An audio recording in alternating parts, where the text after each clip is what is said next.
Livro dos Espíritos, capítulo 7, Retorno à vida corporal. Simpatias e antipatias terrestres. Questão 386. Dois seres que conheceram e se amaram podem se encontrar em uma outra existência corporal e se reconhecerem? Reconhecer-se? Não, mas ser atraído uma para o outro, sim. Frequentemente, essas ligações íntimas fundadas sobre uma afeição sincera não têm outra causa.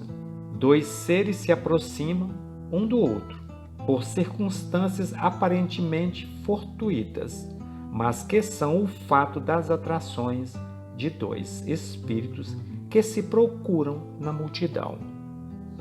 Não seria mais agradável para eles se reconhecerem? Nem sempre. A lembrança de existências passadas teria inconvenientes maiores do que acreditais. Depois da morte, eles se reconhecerão e saberão o tempo que passaram juntos. Questão 387. A simpatia tem sempre por princípio um conhecimento anterior? Não.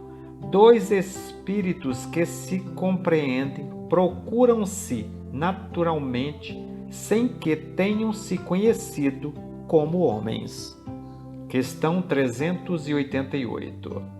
Os reencontros que ocorrem algumas vezes de certas pessoas e que se atribuem ao acaso não seriam o efeito de uma espécie de relações simpáticas? Há entre os seres pensantes laços que não conheceis ainda. O magnetismo é a guia desta ciência, que compreendereis melhor mais tarde. Questão 389. De onde provém a repulsa instintiva que se experimenta por certas pessoas à primeira vista? Espíritos antipáticos que se adivinham e se reconhecem sem se falarem. Questão 390. A antipatia instintiva é sempre um sinal de natureza má? Dois espíritos não são necessariamente maus porque não se simpatizam. A antipatia pode nascer da falta de semelhança no pensamento, mas, à medida que eles se elevam, as nuances se apagam e a antipatia desaparece. Questão 391. A antipatia entre duas pessoas nasce, em primeiro lugar, naquele cujo espírito é o pior ou o melhor? Em um e em outro, mas as causas e os efeitos são diferentes. Um espírito mau tem antipatia contra qualquer um que o possa julgar e desmascarar. Vendo uma pessoa pela primeira vez, ele sabe que vai ser desaprovado. Seu afastamento se transforma em ódio, em ciúme, e lhe inspira o desejo de fazer o mal. O bom espírito tem repulsa pelo mal, porque sabe que não será compreendido e que não partilham os mesmos sentimentos.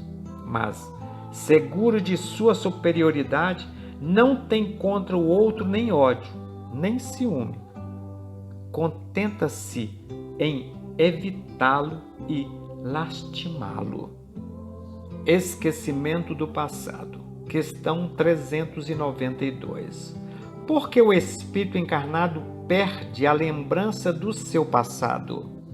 O homem não pode nem deve tudo saber. Deus o quer assim em sua sabedoria, sem o véu que lhe cobre certas coisas. O homem ficaria deslumbrado, como aquele que passa sem transição da obscuridade à luz. Pelo esquecimento do passado, ele é mais ele mesmo. Questão 393. Como o homem pode ser responsável por atos e resgatar faltas de que não tem lembrança? Como pode aproveitar a experiência adquirida nas existências caídas no esquecimento? Conceber-se-ia que as tribulações da vida fossem uma lição para ele, se lembrasse do que pôde conquistar.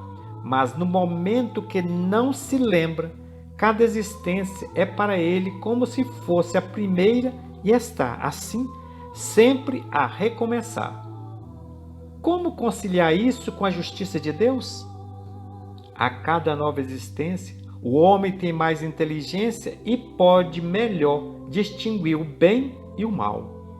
Onde estaria o médico se ele se lembrasse de tudo e de tudo no passado? Quando o espírito reentra na sua vida primitiva, a vida espírita, toda a sua vida passada se desenrola diante dele. Ele vê as faltas que cometeu e que são causa do seu sofrimento e o que poderia impedir de as cometer. Compreende que a posição que lhe é dada é justa e procura, então, a existência que poderá reparar aquela que vem de se escoar.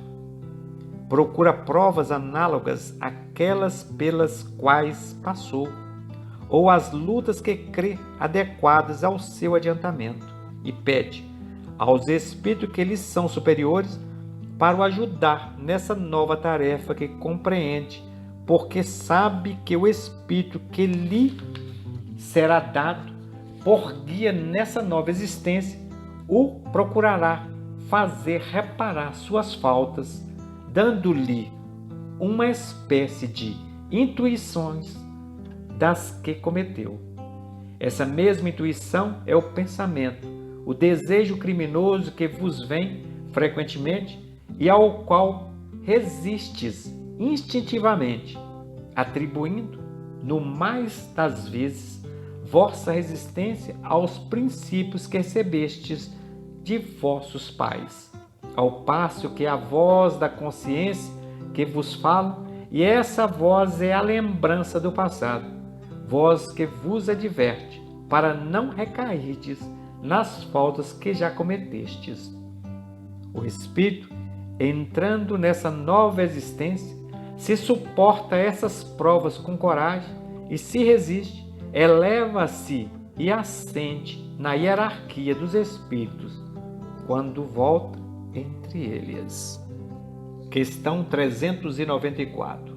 Nos mundos mais avançados que o nosso, onde não se está sujeito a todas as nossas necessidades físicas, as nossas enfermidades, os homens compreendem que são mais felizes do que nós? A felicidade, em geral, é relativa. A sentimos por comparação com um estado menos feliz, visto que, em definitivo, alguns desses mundos, ainda que melhores do que o nosso, não estão no estado de perfeição. Os homens que os habitam devem ter motivos de aborrecimentos em seu gênero. Entre nós, o rico, que não tem as angústias das necessidades materiais, como o pobre, não tem menos tribulações que tornam sua vida amarga. Ora, eu pergunto se, na sua posição, os habitantes desses mundos não se creem mais infelizes do que nós e não se lamentam de sua sorte? Não tenho a lembrança de sua existência inferior para comparação? A isso é preciso dar duas respostas diferentes. Há mundos entre aqueles que de falas, cujos habitantes têm uma lembrança muito clara e muito precisa de suas existências passadas. Esses, tu o compreendes, podem, sabe, apreciar a felicidade que Deus lhes permite saborear.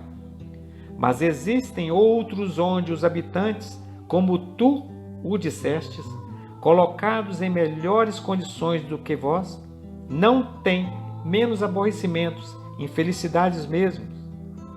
Esses não apreciam sua felicidade pelo fato mesmo de que não têm lembranças de um estado ainda mais infeliz. Se eles não apreciam-na como homens, a apreciam como espíritos. Questão 395. Podemos ter algumas revelações sobre nossas existências anteriores? Nem sempre. Muitos sabem, entretanto, o que fora e o que fizeram. Se lhes fosse permitido dizê-lo abertamente, fariam singulares revelações sobre o passado. Questão 396.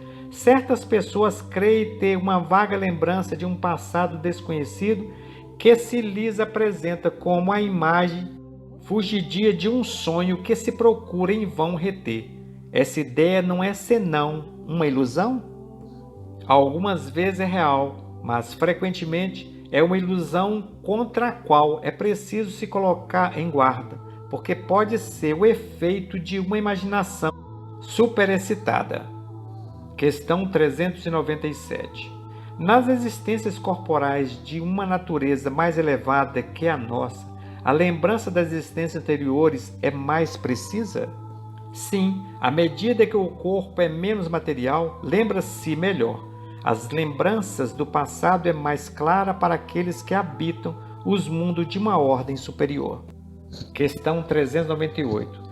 As tendências instintivas do homem, sendo uma reminiscência do seu passado, segue-se que, pelo estado dessas tendências, pode conhecer as faltas que cometeu? Sem dúvida, até um certo ponto, mas é preciso ter em conta o progresso que pode se ter operado no espírito e as resoluções que tomou no estado errante. A existência atual pode ser muito melhor do que a procedente. Pode ela ser pior? Quer dizer, o homem pode cometer em uma existência faltas que não cometeu na existência precedente? Isso depende de seu adiantamento. Se não sabe resistir às provas, ele pode ser arrastado às novas faltas, que são a consequência da posição que escolheu.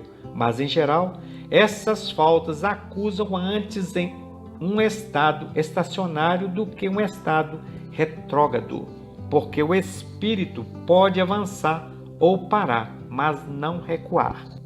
Questão 399. As vicissitudes da vida corporal, sendo ao mesmo tempo uma expiação pelas faltas passadas e provas para o futuro, segue-se que, da natureza dessas vicissitudes, pode-se induzir o gênero da existência anterior? Muito frequentemente, uma vez que cada um é punido por onde pecou. Entretanto, não é preciso fazer disso uma regra absoluta. As tendências instintivas são um indício mais certo, porque as provas que o espírito suporta são tanto pelo futuro como pelo passado.